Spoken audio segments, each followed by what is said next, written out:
Hey guys, how's it going? Hope everybody's staying safe and just doing good during these times in our country. And hope everybody's just been having a good day today. I'm coming back to you with another severe weather update. It's your guy, the shaky camera guy, shaky weather camera guy, shaky camera weather guy. That's my nickname because this is how I do things until further notice. But when I get that equipment to do things in a better way, that'll be the day. Anyway, enough said. We've got a severe weather outbreak, potentially a severe weather outbreak. Some have said a tornado outbreak. Some have said a major tornado outbreak. We will see ultimately what it is. I know that some people are, I trust other forecasters that I see on YouTube and people that I see forecasting. Example, direct weather. I know I recommend his accuracy. He's pretty accurate. I'm basically trying to get that accurate myself. But basically, I trust Adrian weather forecast.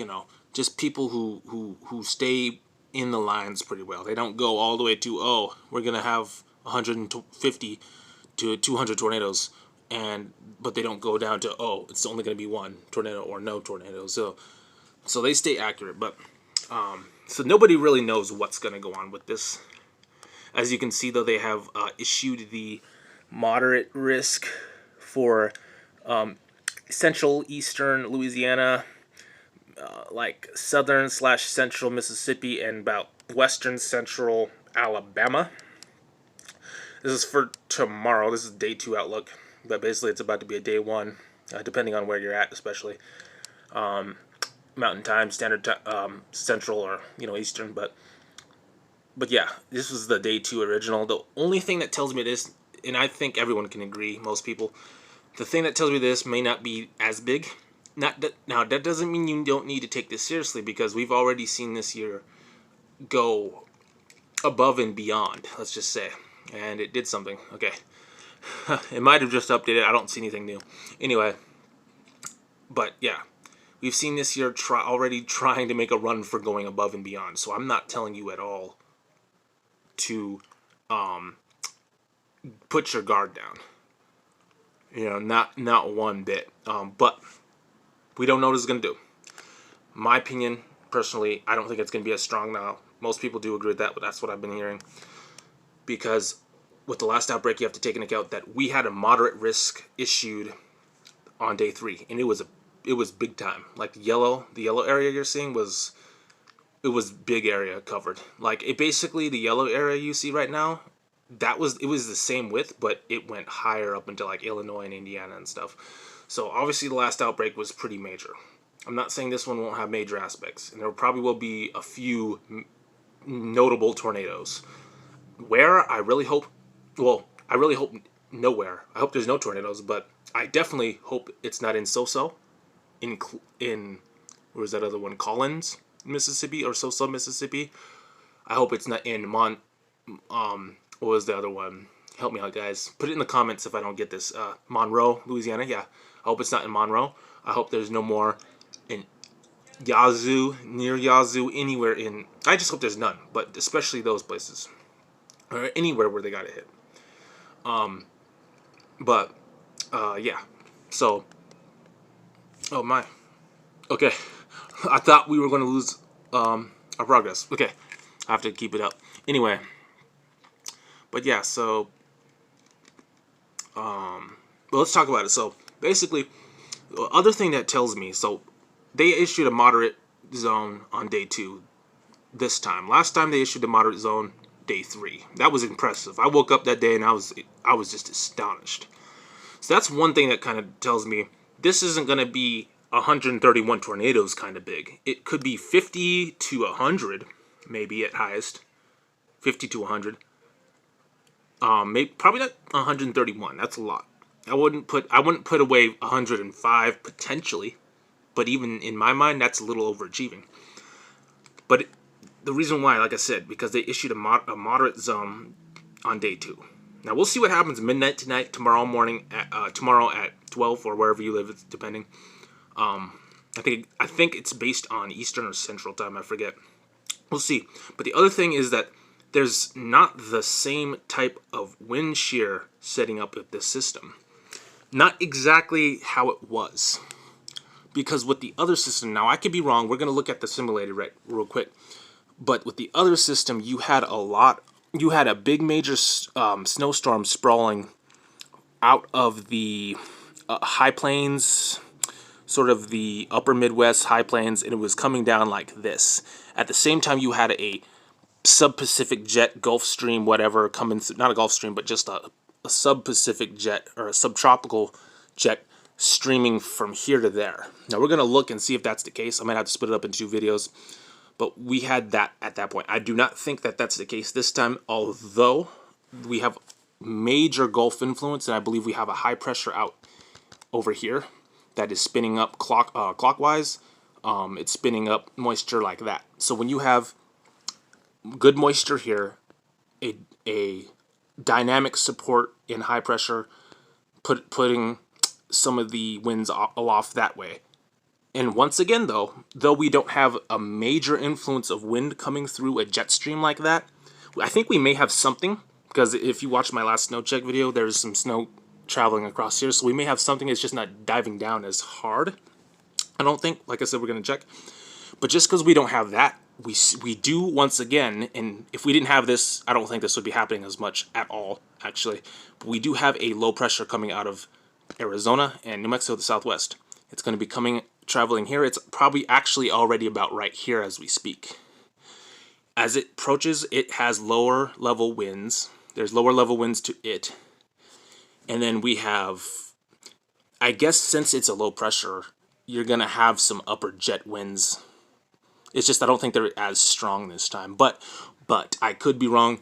Now, I'm getting some of my information from other YouTubers that I've watched today. That's kind of how I go off my videos. I kind of just collect data.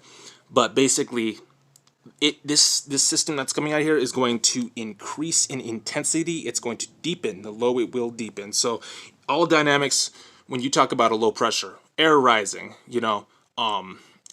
cooler temperatures, steeper lapse rates, which I don't have a good education on. A lot of this, guys, I'm still in school.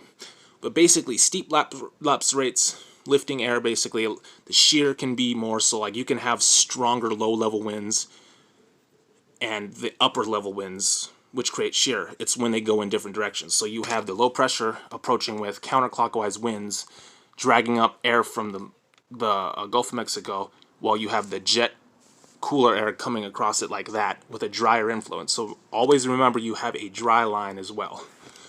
So dry influence is critical because I don't exactly know why. It has something to do with dry adiabatics. This is a lot of science term, but basically you want a dry line because that's where you have a discrete area where the storms pop off at. You know what I mean? It's a lot of science. The dry aspect to it is a little much, but basically you have all those things coming together. And it's like you spin a top between the winds coming from the upper jet that comes across our country every winter, spring, and you have the winds aloft, and you have the high pressure, like noted earlier, that's spinning like that. You have this spinning that way, counterclockwise, low pressure like that. So then you have air coming up. So all of that mixed with, it's getting a little blurry here. I think it's going a little dark.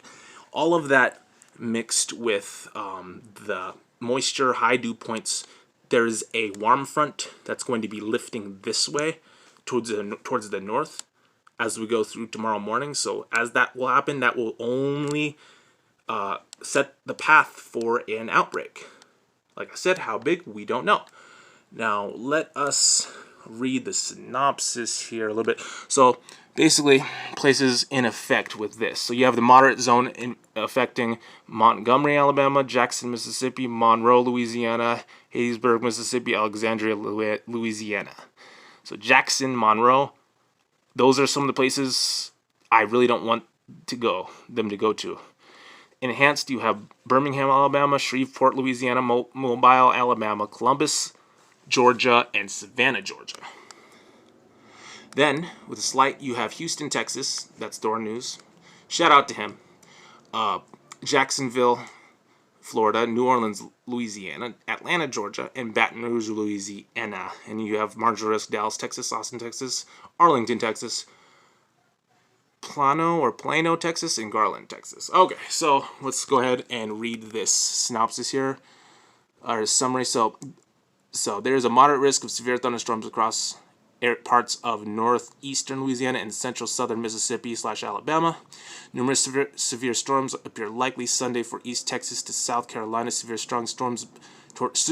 strong tornadoes may occur from parts of northeastern Louisiana into central southern Mississippi and Alabama Sunday afternoon and evening.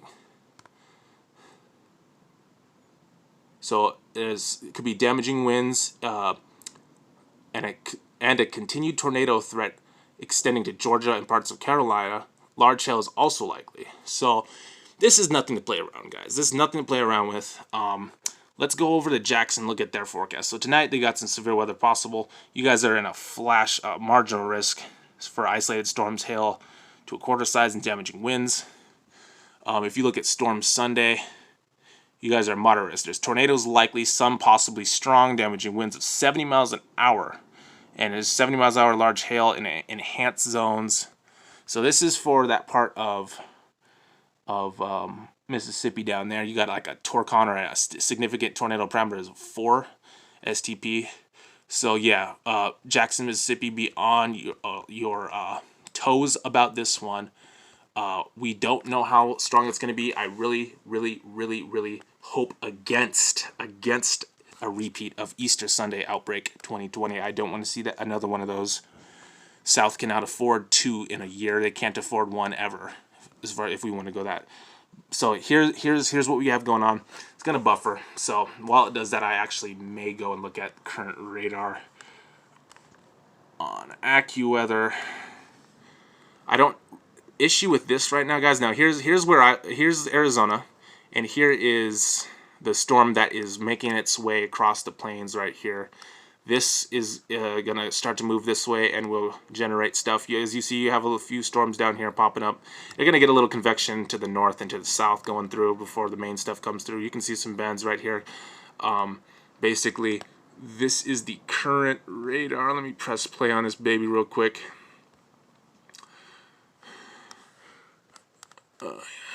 This is a very interactive page. Sorry, guys. So yeah, so that's what it's looking like right now. Not a lot of crazy stuff. Climate Prediction Center, 6 to 10 day outlook. Looking at the, so you see you have that borderline of neutral temperatures, warm temperatures, and below temperatures. That's what's really the pattern that's set up for margins like that. You have the above average in the southeast with moisture, so they're going to be getting that rain come down about 2 to 3 inches in spots in Mississippi. So here you have it. So here's what I'm talking about. So let's go see. So here's what we have going on. We have multiple chances of severe weather, but basically, let me back that up. Oh yeah, right. So this is not a full run. So actually, it's a lot faster than I thought. Anyway, so you have our severe system that's going to be coming through right there, as you see. You have multiple waves. Hopefully nothing else happens after this one. We really couldn't use another hit, but there could be right there. You see this, and what I was mentioning earlier is you don't have a lot of the huge winter storm that was just basically pushing it like the other one, if you remember the last videos, or if you remember the storm. You had a big old winter storm that was trailing it from here. So that's what really was making the wind shear big time, and we just don't have that necessarily this time. So, but we'll see, because, you know, the winds aloft are still impressive. Anyway, guys, hopefully you stay safe. Don't forget to like, subscribe, comment, share with your friends and family, people you just want to make sure they're safe, or, you know, hopefully if you're in the area, you'll see this video or anyone else's video. Thank you guys for watching. Have a good day, guys.